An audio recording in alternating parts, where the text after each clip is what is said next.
Life can throw you some curves. And it's not just the things that you see coming, but sometimes it's the things that you didn't see coming that hit you out of nowhere, that set you back in such a way that it seems like you can't get over. I was in my comfort zone. I was doing just enough to get by. I was working on a job. They paid me just enough to keep me from quitting, and I worked just hard enough to keep from getting fired. I was parked. I knew I could do more. But when my mama died, it took something out of me. When I went through a divorce, it took something out of me. When my best friend died, it took something out of me. I paused. And somebody said that life is like an onion. You have to peel it one layer at a time. And sometimes you cry. Life's gonna happen to you when you have a dream. You're gonna get slapped around. And don't take it personal. Don't ask, why did this have to happen to me? Why not you? Who would you suggest? You wanna give us some names, some email addresses? And don't tell everybody. 80% don't care, and 20% glad it's you. It's called life. Suck it up and move on. Get over it. No one's coming to save you.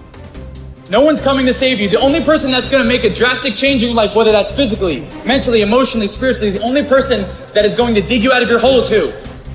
You. You have to do it for you. You've got to become courageous to stand up within yourself, to face it and step forward. Continue to do those things that you know that work for you after you have evaluated yourself in the situation. Continue to move. Stay busy, stay busy, stay busy. It's not easy, but through practice and practice and practice, practice makes improvement. You have absolutely nothing to do with what happened to you. It's not your fault. But if I come back a week later, you're still on the ground. If I come back a year later, you still on the ground, that's your fault. If you get knocked down, there's nothing you can do about it. But getting back up has every single thing to do with you. And you will promise me that from this day forward, you will not be defeated.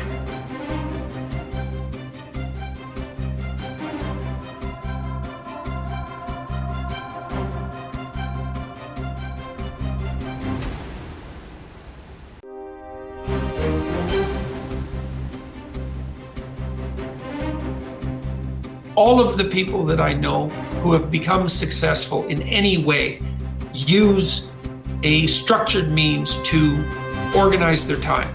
They have lists of things to do, like they have every day, there's a list of things to do that day.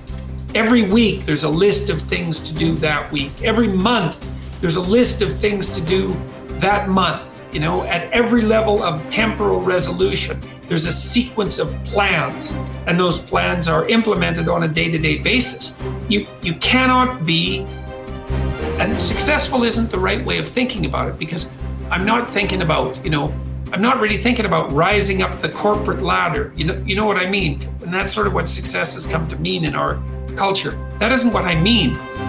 You can't have a life that you're going to find acceptable without that, because you need the vision and the plans to give you purpose and direction. That's where all your positive emotion comes from. All your motivation is laying out plans that are worth attaining and then observing yourself moving towards them. That's the source of most positive meaning. And then also, without that structure, you're so lost that you're going to be anxious and overwhelmed. It's really like being in a foreign country, like isolated and alone with no map. I don't know where the hell I am. I don't know what the hell I'm doing. The rains are going to come, the storms are going to come, and maybe it's winter, and I don't know where I am or where I'm going. If you want to build a winning attitude, you need to take time, and this is probably going to surprise you based on what you've heard me say so far, but you need to take time to be quiet. You need to do it at least 4 or 5 times a week. A lot of people say, well, that guy keeps talking about time for this and time for that. I don't have time for all of these things. Let me tell you how you can create an extra 3 hours every day of your life, guaranteed. over 70% of all of the time spent watching television, you're watching things you have no interest in watching. Let me encourage you to do this. Take a slow, lazy, drifting, absolutely meaningless walk. Just almost go to sleep on the walk. Not an exercise walk, you need to do those too, but a very quiet walk. Pick out a place in your home where you can be absolutely quiet on occasion. If you have to get up 30 minutes earlier, that's wonderful. I don't know why, but I seem to wake up earlier in the winter months than I do in the summer months. And when I get up, it's pitch dark. I have a nice little office. I go in there and I turn on the gas log and I sit there. And every time I do that, without exception, I have the most exciting day of my life. I simply run through my mind the things I'm going to be doing. As you plan the day, as you think of all of the things we've got to be excited about, it really does renew your energy and it gets you excited about the day. Now let me tell you something. This is going to be one of the toughest things you'll ever do. When you sit down saying, well, I'm going to sit perfectly quiet for 20 or even 30 minutes, you will think of 2,868 reasons or things that you've got to do. You try to decide, do I raise the window or lower it? Do I turn the heat up or down? Do I cut the air conditioner off or do I turn it more full blast? Do I really need to go to the bathroom? Am I going to get me a cup of coffee? What is that noise against the outside? Maybe I better check up on that. Resist the temptation. Spend a few minutes in quiet, reflective thought. It does make a difference. Take time to be quiet. We actually have a biological instinct for meaning that orients us in the world. And that instinct manifests itself when we place ourselves in a position in the world where we're competent, where what we're doing is working, so that we're not too terrified and anxious, but also while we're simultaneously advancing ourselves and improving our ability to cope with the world. So for example, if you watch an athlete, a high-level athlete, who's at the peak of his or her performance, you see someone who's extraordinarily practiced at what they're doing and has developed the expertise necessary to do it. But then you also see them push themselves on that developmental edge to make themselves just that much better. And that function is associated with an intrinsic sense of meaning. And whenever you see anyone manifest that, you are automatically drawn to it. You see that when an actor pushes him or herself beyond their limits. You see that when someone speaks extemporaneously and manages it extraordinarily well. And I'm trying to help people understand that this meaning is a true phenomenon. It's not a secondary thing. And also to point out that most of the time, that meaning is associated with the adoption of responsibility.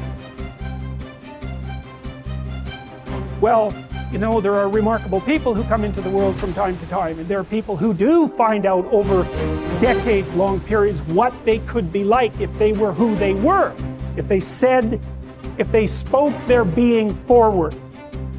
And they'd get stronger and stronger and stronger, and we don't know the limits to that. We do not know the limits to that.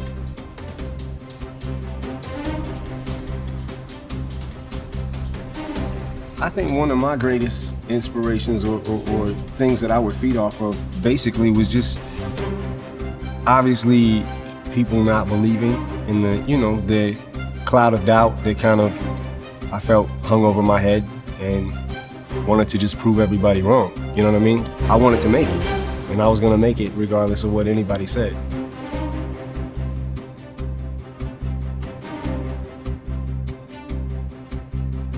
I outlasted the pain. When I was sleeping in those abandoned buildings, I kept telling myself, one day you'll be a homeowner. Every time I walked into that abandoned building,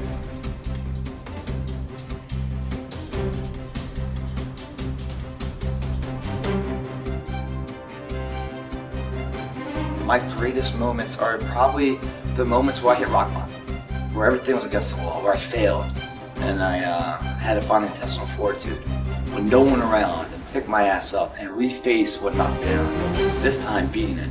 It's those moments in life that really build character. It's not the titles, it's not when the crowds are cheering, it's when no one's cheering. Who are you?